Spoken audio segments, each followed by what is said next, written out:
Welcome to the Collector's Cast. As always, I'm your host, Clint Wilson, otherwise known as Clint the Collector. And with me, as always, is my co-host, Michael Bloski, otherwise known as the most interesting man nobody's ever heard of. How are you doing Clint. today? Oh, thanks, Clint. Well, I know Mike's doing well today because we are doing an episode devoted to collecting everything racing. And we're talking automobile racing, of course.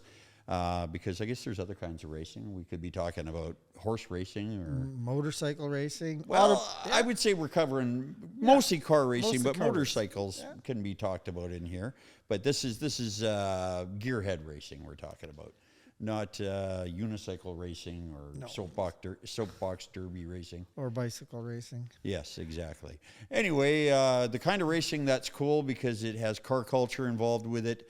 I collect some stuff. I'm not as big a racing fan as you by any stretch, but I like the jackets. And as we have laid out on our table today, a couple of the advertising jackets or NASCAR style jackets that I find very attractive to wear. And you're also wearing one, which we'll talk about a little more later. I'm wearing the famous one that we've talked about a few times before, this Tony Stewart. Yes. We'll see how our guest NASCAR likes, jacket. We'll see how our guest Murray likes that one. He'll probably dig it heavy. Yeah. Whoa. Do we have a guest for you guys today? Oh, we do. We do. Awesome guy. A real live race car driver. Real race car driver. Yeah. This is one of those guys where, like, I think Murray would race a lawnmower if there was a track that was doing it.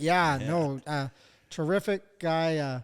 A really good race car driver here in the British Columbia, well-known race car driver. But we'll get him on in just a little bit here, and we'll let him talk about himself. Yeah, and tell us what he's been up to. But yeah, I like the racing jackets, particularly the Crown Royal one I've got here is purple, and it kind of matches a Pontiac I own. But the Jack Daniels logos are always cool. I've got other ones here that aren't laid out. I just basically, anytime I see a racing jacket with all the advertising patches on it, I gravitate towards them. It's the colors, it's the coolness. It's, there's big, serious dude hero guys wearing them. Yeah, so they're always... people look up to those guys. Oh, I'll tell you, it's crazy. If you ever watch a NASCAR race and you when they pan the crowd, like not 50% or 60 or 70 or 80, I bet you it's 99% of the people have some type of racing shirt, jacket, hat. Yeah, absolutely. Yeah, it's the most avid. And let me tell you, if you're NASCAR driver, if you're a fan of a guy and he's sponsored by Tide, I guarantee you your wife uses Tide. That's how NASCAR fans are. I remember, I think we quoted Mitch Hedberg on a recent episode, but I'll quote him again. It's something about, I don't want to be a race car driver. I just want to be a race car passenger. Well, the crowd's laughing. He's like, boy, you sure like Tide. It's one of the things he said. But back to the collecting and racing is that there's, again, so many cool directions you can go with collecting and racing. Like even I have a couple of cans. I didn't bring them on, but like old oil cans. And they're like a Castrol one, and it's got a motorcycle on it, a racing motorcycle on it. Or you'll see ones that have a race car on it. And it's back to that thing that advertisers knew that racing sold products. And it's, cigarettes. Yeah. Right? Oh, Until they banned we talked it. about that on a previous episode too, that tobacco was huge in racing until it was deemed not acceptable to do so anymore. Yeah. But you're right. You can go down. You don't have to collect race cars to be a racing themed collector. A lot of the toys and the die-cast cars are incredible. Some of the detailed die-cast cars you can get now. I had a collection, if you remember, I had some vintage 60s drag cars. Yes. And unfortunately, I had a guy come that made me an offer I couldn't refuse, and I did sell that collection. But at one time, we talked about building a 124 scale drag strip in the shop. Which we still might do. I come across race cars and toys all the time. Well, you know, at one point, for myself, I collected Hot Wheels, but only ones that were race cars. They had to be some type of a race car, either a Formula One car dragster or something.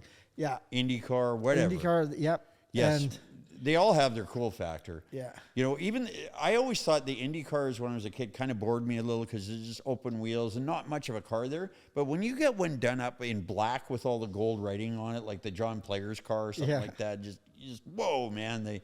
Anything can look good with big fat tires on it and speed. Clint, another big avenue of racing collecting is signage. Oh, yeah. From old racetracks. Yeah. And I know I have a couple of, just signs that were put up, when the Indy cars were here in Vancouver. Yeah. Would they all be big corporate logos, or would there be some more localized businesses advertising too? That's a good question. I guess it depends on the size of the racing. On what it was. But so if you go up to Agassiz to our local track, you probably get, Bill's Clam House and whatever. Yeah. And whereas on the Indy, it's going to be big money advertisers. I think that when IndyCar racing was in Vancouver, they were mostly under the banner of Molson's. Yeah. If Molson I remember Indy. Correctly. Yeah. It was called the Molson Indy. It was, yeah. Yes. And it was, I wish they'd bring something like that back. That was a very cool aspect to our city for a while. That was. And another, even high-end artwork, paintings and whatnot, there's a lot of... At one point, I was even collecting these CDs that were just racing sounds. Okay. Serious. That's cutting. So it's just like some people go to sleep to whale sounds, and you go to sleep to... I'd be driving along in my car listening to Formula One engines blasting. Wow. Yeah, crazy, eh? Well, you should keep those CDs for when you have an electric car one day and it makes no sound, then you can pull up the lights and crank it. Yeah. I think they already do make fake sounds in cars. They do. Anyway, you know what? We're going to expand a lot more on this subject because, like Mike has pointed out, we have just a fantastic guest coming up. So let's let him describe the excitement of racing and collecting things racing. And we'll be right back with Murray Jones right after this. See you soon.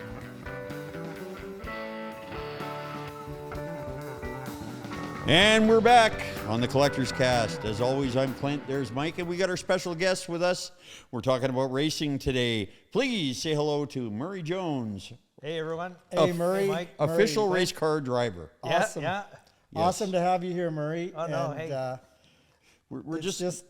it's just a great pleasure because you're kind of legendary here in the around these parts in the racing circuit. So yeah, I don't know if I'd say legend, but they say that in my own mind, right? Yeah, that's about it. Yeah, I know a couple of guys that have that same problem. You might know them. Oh, what are you sitting around? Yeah. Well, we're as always we're talking about collecting, and we talk about collecting on this show on all facets and different levels. And of course, our theme today, as you know, is auto racing. And besides being a race car driver, I understand you're a bit of a collector yourself. A little bit, yeah. Some of the stuff that you've got around, I've got maybe the odd piece similar to, but it's mostly just a happenstance thing for me where if I find something or happen upon it, I don't go out looking for stuff. So you kind of find stuff in the wild, as they say, natural, in its natural setting. Well, listen, I happen to know that Murray's got a thing for old ambulance. Yeah. So, I was going to say, well, you're one of the few people in this world that still has room to store big things.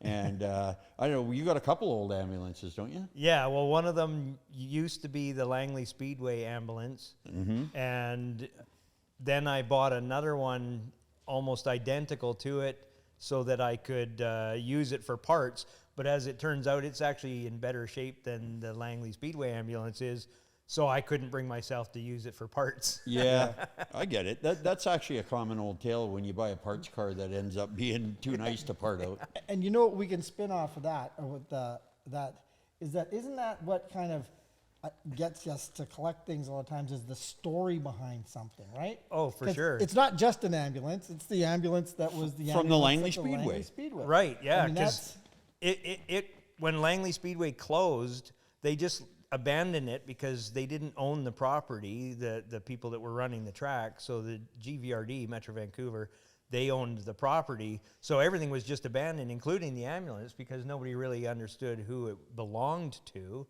And so it was just sitting in the infield for the longest time until one of the guys that used to race there finally went and saved it. And then they donated it to the Ashcroft drag strip. So it actually went back into service for a while. It went back into the service up in Ashcroft, and then an ambulance enthusiast organization on the island decided that they wanted it, so they traded the Ashcroft drag strip for a van-style ambulance, and so it wound up in Oak Bay, and then they found out that we were trying to resurrect the Langley Speedway, so they sold it to us at the cost, and I drove it home. It's got a rebuilt engine in it. They rebuilt it the year before the track closed. And it's an old wagon, so what is it? It's a Cadillac? It's a 68 Pontiac Bonneville. Oh, 68 Bonneville. Superior. Yeah. That's cool. It's cool. I've seen it several times. It's very cool. I have not, but I've heard stories. And Pontiacs, as you know, I'm a Pontiac guy, so I always like it when they use a Pontiac over a Caddy, because a lot of the ambulances are Caddies. I'm just going to remind our producer right now that when he flashes me notes, he should get a Sharpie, because I didn't even read that. Where were we going? Sorry about that, Clint. I was just wondering if you could let everybody know where Langley is. Yes, absolutely. And I was going to get to that. Well, Murray kind of covered it, that the GVRD is the Greater Vancouver Regional District. But yeah, we should clarify to the listeners that don't know, the Langley Speedway has a great history. It goes back, if you go to any car show in the Fraser Valley, there's a lot of old guys that remember the Langley Speedway. And I've read so much on it, actually. It just sounded like the best place in the world to go and spend a weekend doing your favorite hobby, if it should happen to be racing and you happen to be a gearhead. And there's still a lot of people that would like to see it resurrected. So what's going on with the property now? Where are you guys on hold again, or are you still actively trying again, or? We're on a hiatus, mostly because when our attempt to reopen the track failed, a lot of people lost interest in the effort. Mm-hmm. So they withdrew, which really put us in a spot, because we were trying to maintain the property. And then, so it was like half dozen people, then it was, 4 people, then it was 2 people, and no, it was just Murray standing there. There's with his me flag. weed eating, trying to keep the grass and the blackberries down. But so who actually owns the land? Is that Metro Vancouver does. Metro Vancouver. Yeah. So it's not Crown land. It's not in the ALR, the it's Agricultural taxpayer-owned Land property. Reserve. Yeah. Oh, is it? Okay. Yeah. Cool. So as a community, if the Lower Mainland wanted to see track racing again in a big way, they could get together and make something happen. Yeah, I think that a lot of people forget that the power is with the people, and if enough people demanded something like that, it could happen. It's not impossible. Everybody always says it's impossible, but I don't care about that.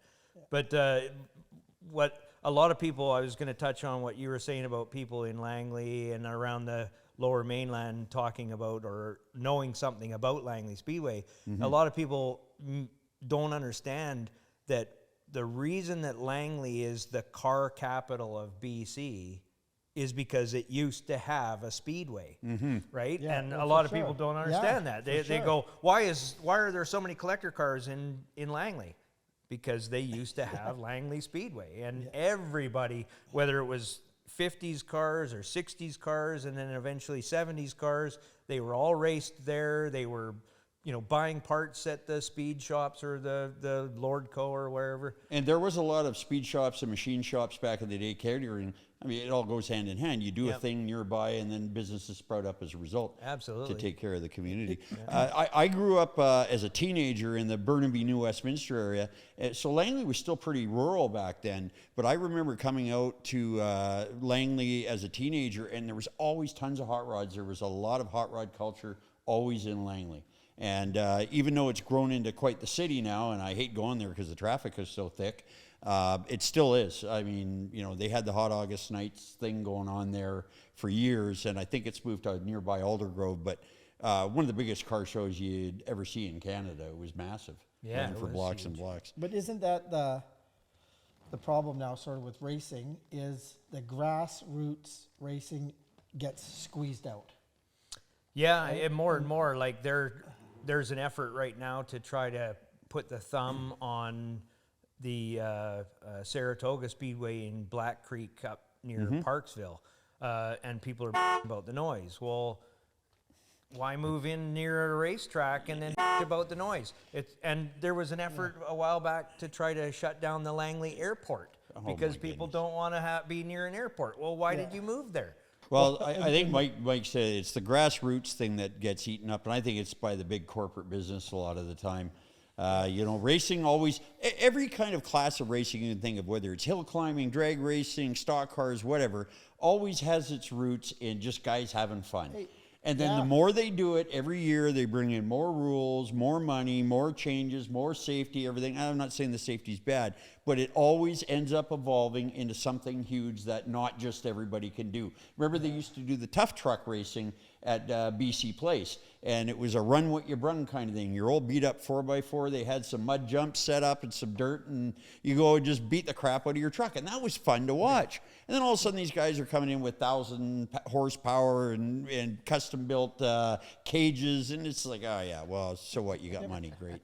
You guys probably know the story of Lucas, right? Lucas Oil, they started out like, basically the guy was making the oil in his garage and taking it to these small racetracks and selling it to guys at a really reduced price. And then guys started using it, and that's why Lucas is so prominent in sponsorship in a lot of smaller racetracks across the United States, because they really want to give back to where they started.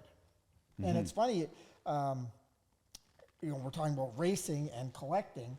A lot of people like to collect oil cans and that type of stuff. I was going to say that. Yeah, racing ties in so many different ways. Oil cans, you pick up an old oil can and it's got a race car on it. Because that's what people... Well, what did Ford used to say? First on Sunday, sales first on Monday, or some kind of thing like that. Sell on Monday. Or win on Sunday, sell on Monday. Thank you, yeah. Even look at the mighty Mercedes-Benz. Mercedes employs 3,000 people at their Formula One factory just to race two cars 22 times a year.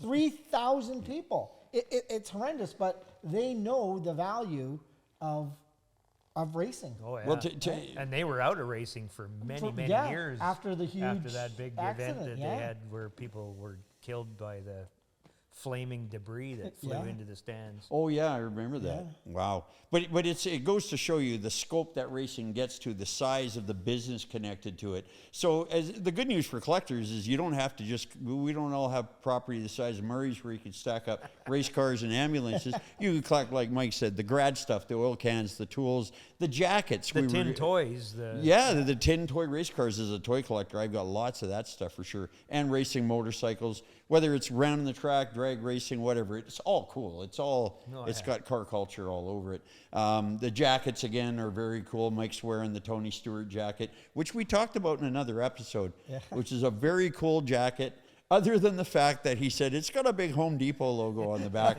So if you're riding around on your motorcycle, you're advertising. And then hence came the funny conversation of, well, at least is it a cool Home Depot logo?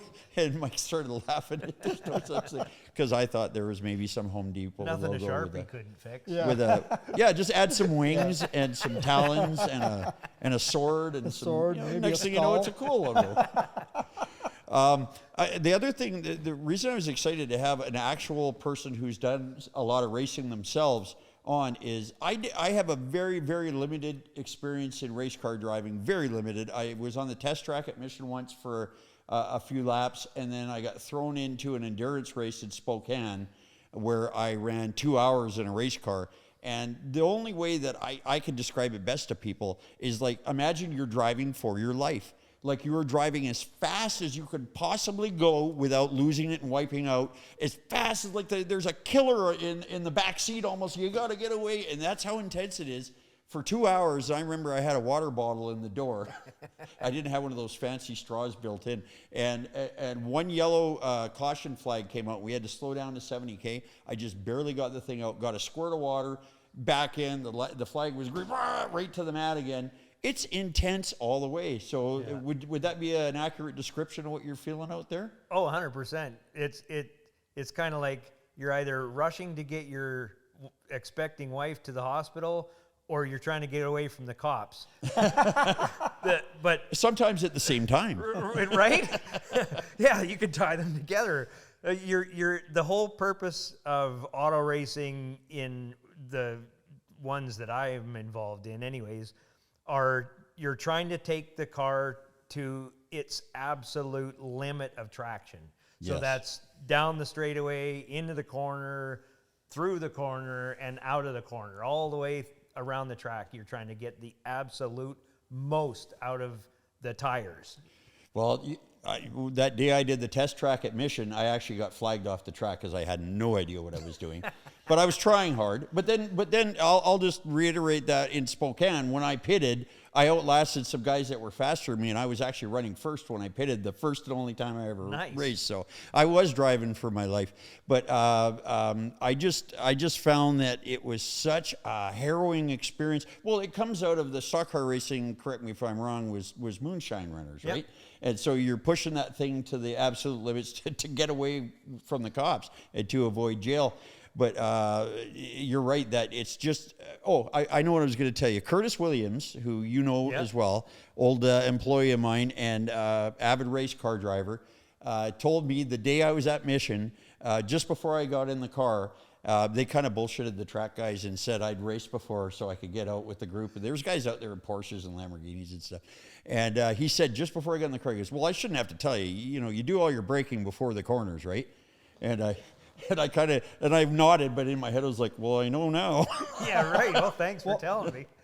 Years ago, I went to the Richard Spenard Racing School down east, Formula 2000. Wow, racing. cool. And for those who might not know, back in the day of Gilles Villeneuve, I mean, it was him and Richard Spenard were kind of 1 and 2 of Canadian racers. But anyways, on the little orientation that they had before we all got in a car, they said, we are going to teach you to go faster around the track through more braking.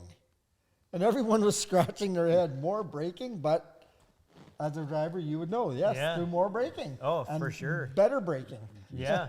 I don't see guys in white lab coats out there figuring this stuff out, but they're pretty smart, I think, because I think there are a lot of guys with lab coats that do figure this stuff out.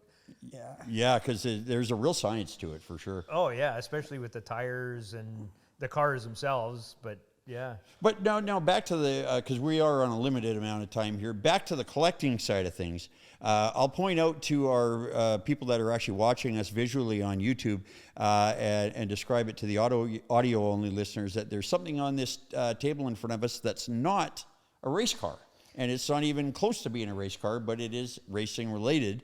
So rather than me talking about it, why don't you just open the case and grab it out there for a second? Awesome, yeah, I'll do that. First, I want to let everybody know, if you're not No, I want to hear the story, that there's a guitar case in front of me. And where I got this was I purchased it from Matthew Good of the Matthew Good Band. Oh, the Matt Good Band, sure, yeah. And he acquired it as a gift from Dale Earnhardt Jr. Wow. So that's the backstory. So Sure. I'll grab it here. Whoa. And just when you thought racing couldn't get any cooler, they put it all over a guitar. Holy smoly. And that's a Gibson Les Paul, is it? So it's a Gibson Les Paul. It's number 6 of 300. And it is adorned with Budweiser logos. And those aren't decals. That's painted on. That's painted on. So this is original artwork by Sam Bass. Whoa. And Sam Bass, since I think passed away 2 years ago or something to that effect. And was he noted for NASCAR art? He's was like their the guy. He was their He guy. was the guy. He was the helmet guy. He was the artwork on on the posters guy. He was the Cool. He was the artwork on the guitar. So we've got the car on the back. We've got the Dale's signature. His We've got stylized signature. the number 8 there for Yeah. his, and the front is so cool. The racing stripes on the front. Yeah, and there. that was the number 8 car he drove for Dale Earnhardt Incorporated. That was the style of his car, so it's painted very similarly to what his car was. The adjusting knobs for the volume and the tone and everything are actually Lug nuts. miniature lug nuts. Yeah, I just noticed that. Yeah. Cool. And then the pegs for the strap Yeah. around your neck are actually like the hood pins, Oh yeah, they are too. right? So there's one there, and there's one up on the body of the guitar up here. Wow. And then it also has his stylized signature inlaid. Yeah, on the inlaid right fret. into the neck. So that's not just laid on there. That's in there. Those are pieces of mother of pearl that have been cut to fit. Wow. Yeah. And maybe for some of our listeners who are not huge racing fans but are interested, Dale Earnhardt Jr. was the most popular NASCAR driver every year that he raced in NASCAR. When they do the voting of the fans, who is the most popular, he was the most popular. Yeah, it went from what was his name? Elliott. Bill Elliott. Bill Elliott. And then as soon as Bill Elliott stepped back, it was Dale Jr. And now it's Chase Elliott. But I'll show you the strap that holds it, because Sure. just like the hood pins that make up the part of the guitar that the strap attaches to. I see this. Well, of course, the It's a strap. racing harness. It is part of a racing seat belt, and it's got the little hood pin Oh man. things that hold Yeah, it does. hold it in place. The little keeper pins for the hood pins. Yeah. Yeah, That's amazing. and I also have the letter signed by Matthew Good Oh, that okay. explains that he sold me the guitar, Excellent. because it was given to Matthew Good by Dale Earnhardt Jr. And, Matthew Good is a well-known recording artist. Been doing it yeah, for and he and Junior were years good and friends. So I actually went to, or my friend who I brokered this deal for me, who's since passed away, was Lance Stadnick. Lance was his stage name. His name was Mark. Mark Stadnick worked for Bryan Adams for many, many, many years, most of Brian's real career. Okay. And so it was stored at my friend. Now, was he his guitar tech? Is that what? Yes. Yeah. Okay. Yeah, he was his guitar tech. Yes. And my friend Lance worked for like Bob Rock and Paul Hyde and Sure. Matthew Good and a host of other guys. But it is number 6 of 300. Wow. I know Dale Jr. also gave one to Grohl. Dave Grohl? Grohl. Sure, from So the Foo Fighters. And shortly after Dale Sr. passed away, Dave actually played his on stage. Oh, cool. Yeah. So Excellent. So we Some don't real history We there. don't have to ask you about what's your favorite piece of racing memorabilia. That all yeah, I'd say this is probably my favorite. that's a shoe in. There's That actually is a awesome. story if you search out the Dale Earnhardt guitar and Just gonna put Matthew Good, you'll see there was actually a couple of little stories about the guitar where Matthew Good was trying to write a song, and he picked this one up, but it was so out of tune, he just quickly told his wife, no, go get my other guitar. Oh. So, but it was the intent to Oh, use it was geez. there. It shoulda, coulda, woulda written a big hit. That's right. Well, anyway, we really appreciate you bringing it on, Murray. Now, before we say good afternoon to you, we do have a little thing we do here, which is trivia. And Mike's got a trivia question, I believe, today that he's going to ask. I don't know what it is, and I know you don't know what it is, so we're going to keep you on if you don't mind. Maybe you can help us try and answer it. Sure. All right. I so have no idea. On the weekend of the 12th and 13th, I will be attending the Langley Speedway to watch you race. And I just wondering, do you know when the Agassiz Speedway originally opened? Well, they just celebrated their 50th year. Oh, geez. Although they celebrated their 50th year a year late because of all the stuff we just went through. Yep. So, I don't know, I guess if you do the math, 50 years ago would be 72. Was 72. June of 72. Wow. And the feature race, there were, this is going to be you'll like this, Clint will like this. There were 14 cars in the feature race. And what was kind of weird and special about 9 of those cars? They were people's regular street cars. Well, they could have been. 9 of them were station wagons. Oh, wow. You know you're Clint's racing. a wagon guy. You know I'm you're a racing. wagon Murray's guy. a wagon guy. You know you're racing in the country when they're bringing Yeah. out the grocery getter wagon. Isn't that crazy? 9 of them were station wagons. 9 out of awesome. 14. Yeah, well, So- and now that's probably a thing. They probably do long roof racing as a special thing where you have to race wagons. I'm And- pretty sure they do. We're not allowed them nowadays, but Yeah. I'm going to give a shameless plug here for the Agassiz Speedway in Yeah. Agassiz, British Columbia, Canada.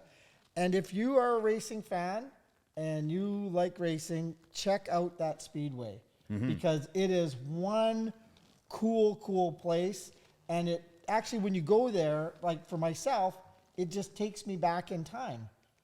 It's like I'm in a time warp or something. I'm like, whoa, this reminds me of when I was a kid and went to old racetracks.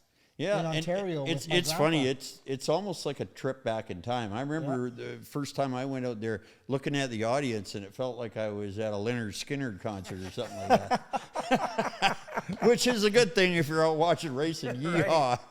But yeah, so we really liked having you on. We're always talking about collecting, but we go down all these different rabbit holes and these side genres to do with collecting, and you've just opened up our eyes again to the fact that there's more than just race cars when it comes to collecting about racing. Yeah. well, yeah. And if you come out to the track and watch the races, you'll easily recognize me because I'm driving a 1955 Chevy. Yes, the only one on the track, if I'm not mistaken. Yes, it is. And I want to say to our listeners too, I always tell people when I'm talking about Murray and his racing, I say, if Murray was in NASCAR, he'd be like Tony Stewart.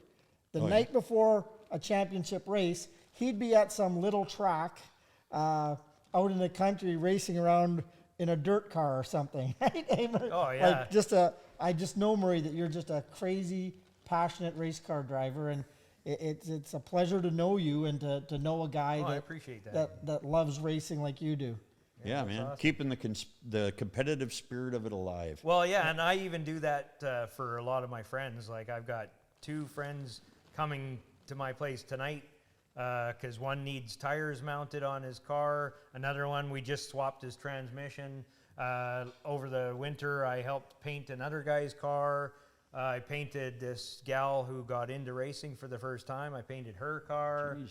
So I help my competitors as much as I help myself. Yeah, and that's the true spirit of racing. Yeah. And also, listen, there's no money in racing. No, that's the old adage. How do you make $1 million from racing? Start with 3. And quickly you'll have one. Yeah, no doubt. Well, we were going to do some more filming tonight, but I think I'm going to call it early, and I'm going to go to Murray's house because I need my spark plugs changed. I probably have some for you. Free repairs at Murray's. Anyway, he's been Murray Jones. We're going to take a short break, and we'll come back with our listener question. Thanks, guys. Thanks, Murray. Thanks All right. a lot.